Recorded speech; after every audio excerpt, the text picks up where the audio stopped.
नमस्कार, मैं हरिहर प्रसाद चौहान, सहायक प्राध्यापक इतिहास, शासकीय महाविद्यालय कुसौर से।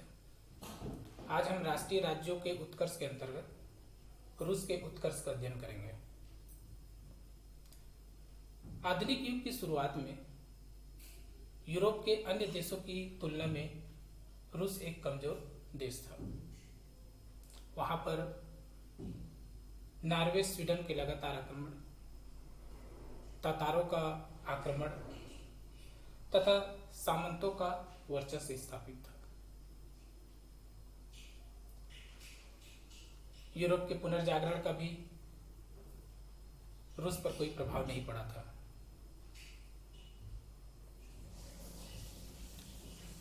पंद्रहवीं शताब्दी में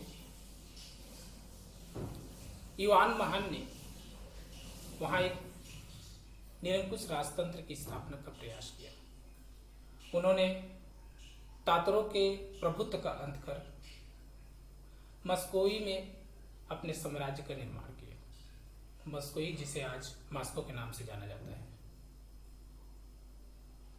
उन्होंने एक सुदृढ़ राजतंत्र की स्थापना का प्रयास किया।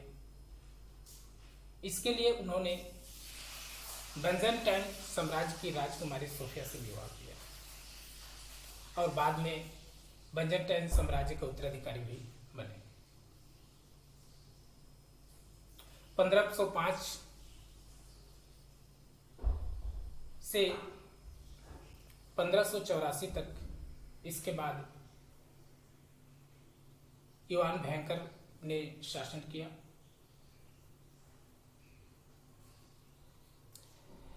मैं एक चीज आपको और भी बता देता हूं इवान महान के संदर्भ में।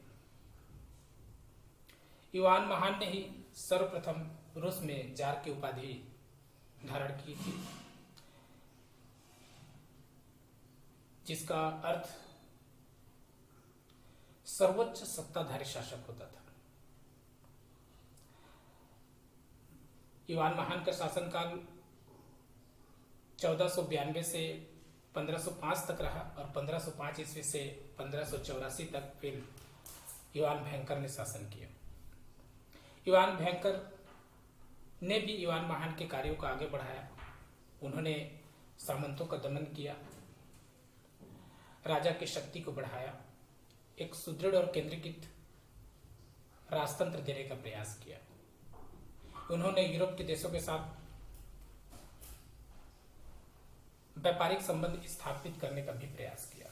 इसके लिए रूस और इंग्लैंड के मध्य एक व्यापारिक कंपनी का भी निर्माण किया गया था। 1584 के बाद रूस में गृह युद्ध का दौर शुरू हुआ। तो वहां सामंतों के समूह ने 17 वर्ष के माइकल रोमानोव को जार की गद्दी पर बिठाया। ये माइकल रोमानोव के गद्दी पे बैठते ही रूस में एक नए वंश की शुरुआत हुई, जिसे रोमानोव वंश कहा गया। और फिर इसी रोमानोव वंश के पीटर महान हुए। पीटर महान, जिसे आधुनिक रूस का निर्माता भी कहा जाता है, वह बहुत चतुर, दूरदर्शी था, साथ में निरंकुश शासक भी था। पीटर महान का शासनकाल 1682 से लेकर के 1705 ईस्वी तक रहा। पीटर महान के 3 उद्देश्य थे। पहला, एक तंत्र की स्थापना करना। दूसरा, रूस का पाश्चात्यकरण करना। और तीसरा, रूस के लिए साम्राज्य विस्तार करना। और ये साम्राज्य विस्तार पश्चिम और दक्षिण क्षेत्रों में से हो सकता था। पीटर महान इस चीज से भली भांति परिचित था कि रूस का साम्राज्य विस्तार करने के लिए उत्तर पश्चिम क्षेत्र से उसको संघर्ष करना पड़ेगा, क्योंकि उत्तर पश्चिम क्षेत्र में बाल्टिक सागर से उसको बंदरगाह मिल सकता था, दक्षिण में काला सागर से उसको बंदरगाह मिल सकता था। अपनी नीति के तहत उन्होंने उत्तर पश्चिम में स्वीडन के चार्ल्स द्वादश से करीब 21 वर्षों तक संघर्ष किया और 1721 में निस्तात की संधि से बाल्टिक सागर के लुथियानिया, एस्टोनिया, एंग्रिया जैसे तटीय क्षेत्र उसको प्राप्त हो गए।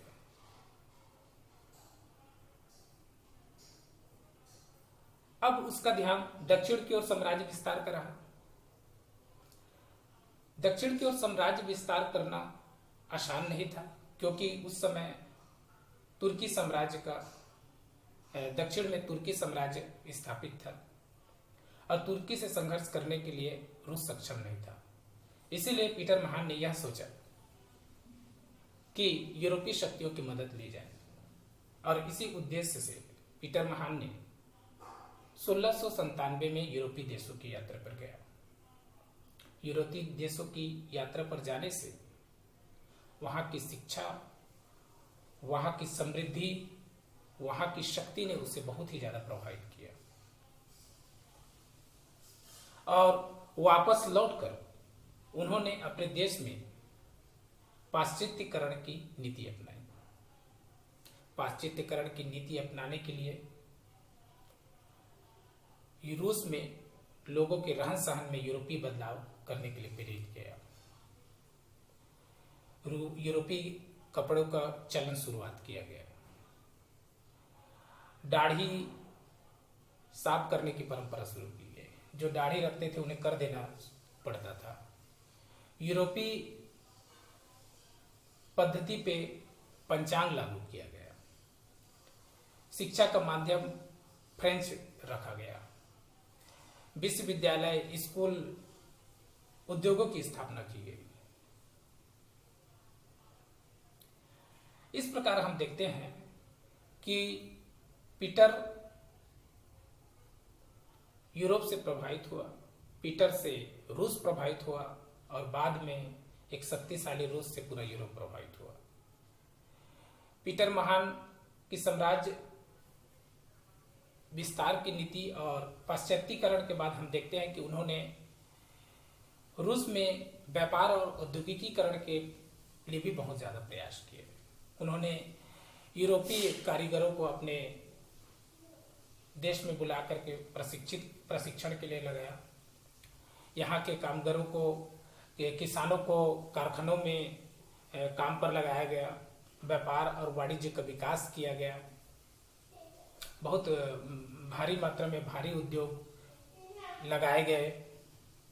कृषि में आधुनिकीकरण लाया गया। ऐसे बहुत सारी व्यापार और वाणिज्य का प्रोत्साहन दिया गया, जिसमें मध्यम वर्ग का उसको सपोर्ट मिला, समर्थन मिला। और पीटर महान ने अपनी राजनीति के तहत, यदि गृह नीति पे बात किया जाए तो उन्होंने सामंतों का दमन किया और वह फ्रांस के लुई चतुर्दश से काफी प्रभावित था और उसी की तरह वहां निरंकुश राजतंत्र की स्थापना करना चाहता था। इसीलिए उन्होंने सामंतों का दमन किया। सामंतों की जो ड्यूमा थी उसको समाप्त कर दिया गया। सामंतों के स्थान पर एक नया वर्ग, नए सामंतों को प्रोत्साहन दिया और जो सरकार के समर्थन में थे। इसके अलावा उन्होंने धर्म पर भी हस्तक्षेप किया। जब 1700 ईस्वी में रूसी धर्माध्यक्ष की मृत्यु हो गई तो उस पद पर किसी और को बैठने नहीं दिया और इस प्रकार से जो जार था रूसी चर्च का प्रधान हो गया।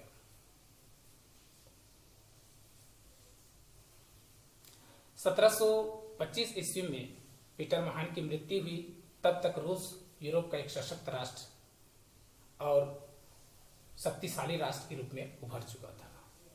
इस प्रकार हम देखते हैं